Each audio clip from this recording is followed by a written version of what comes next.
Good afternoon. I'm standing here on Sunnywood Drive, just to the south of the main town centre and very close to Ashingground Woods and Victoria Park.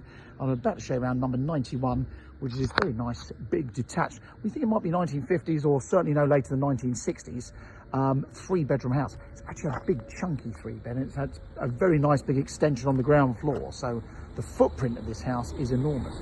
And I think it's getting on towards 2,000 square feet overall, so quite a lot of space. But if you didn't know, Sunnywood Drive runs from Ashingground Road just on the south there, and it goes up to Park Road at the top. Literally at the top of the road you've got Victoria Park. That is your shortcut to the railway station. If you need to walk to the station from here, it's bang on 1 mile.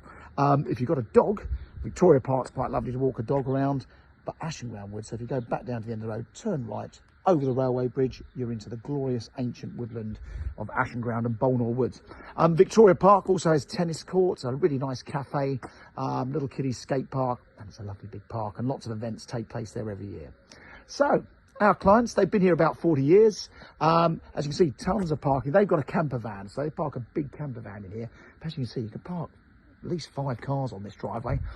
You've got a very long garage, which, like every garage I see, is full of everything but a car. And I'll show you in there in a moment. But come inside and have a look at Keepsfield, number 91. The town centre, big range of shops and stores, literally just up the road. You can walk up to the town in 5 to 10 minutes. So, going back in history, this was once the garage, which, as you can see, has now been made into a fabulous home office space. A nice low window looking back across the road. And you've got a couple of very useful cupboards in that corner there. The front room, so the original living room, nothing's changed in here. Got that wide bowed bay window, and you've got an open fireplace, so a proper big open fire. And that does have the doors through to the dining room. I'll take you in there next. So separate dining area, or you could open it up. Now, in a lot of cases with a house like this, which has got a kitchen the other side of that wall, most people would have opened this up and made it a kitchen diner. But in this case, some years ago, I think about 9 years ago, they had all of this done. So look at this, fabulous big living area, all spilling onto the garden. You've got the roof lanterns on either side. And again, that side. So this is a lovely room. We're east facing at the back, so it's never going to become an oven all day. Sometimes we've got too much glass and you're directly south facing. It could be a bit too warm, but this is going to be a really nice room. But what a great big space. If you like to entertain, this is the part of the house where you'd like to do it. So lots of room, a range of painted wooden fronted units. There's a built-in oven and hob, but everything else is freestanding. Isn't that nice? Great big living space. And then you've got a utility room, which is bigger than most people's kitchens. Look at this. If you've got dogs or kids, this is just fantastic space.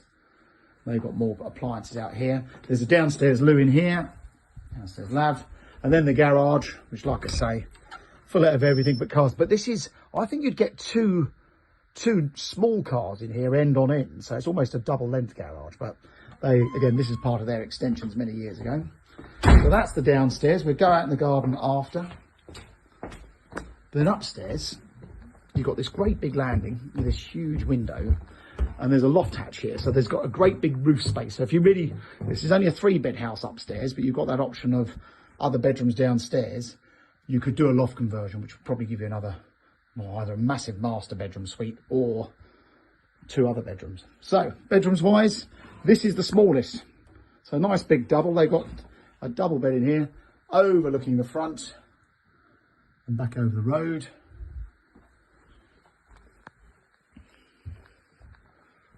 And then the front room. Again, nice big double with a wardrobe. Again, overlooking the road to the front. So that's west facing at the front. So a nice big bedroom here. This, you could say, is the main bedroom. However, the back bedroom, they've squeezed a shower in here, which again, massive room. I mean, this square footage wise, if this house was built today, this would have been a very generous 4-bedroom with probably 3 bathrooms. Now they've got the shower in the bedroom here, but that whole corner of the room could easily be sacrificed and made into a proper ensuite if you wanted to. And then we're back at the rear garden, looking out the back. We're backing onto houses here in Coppice Way, which is rather lovely. They're all nice big houses. It's a nice spot. But look at that. What a great big bit of space.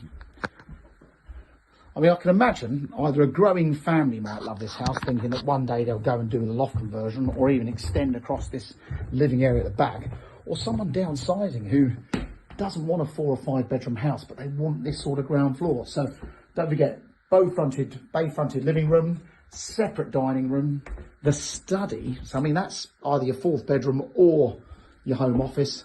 Then a nice sized kitchen, and of course that living area. So the ground floor in this house is bigger than a lot of houses you'd spend £1 million to buy, plus the utility room. So, I mean, that utility and garage lends itself pretty well if you wanted to maybe create an annex or something like that. And then the back garden, as mentioned, we're east facing at the back. Very pretty gardens. There's a shed up in this corner, another little summer house and a greenhouse. And the afternoon sun trap, they follow the sunshine round because it's such a big garden. You can move around and follow the sun. But when you come around the back here, you get a very nice impression of what is a lovely old family home. So there you go. That's 91 Sunnywood Drive. It's for sale through Mansell McTaggart in Haywards Heath. If you want to walk to the station, it's bang on 1 mile. So an easy walk. Any questions, give us a call. Thanks for watching.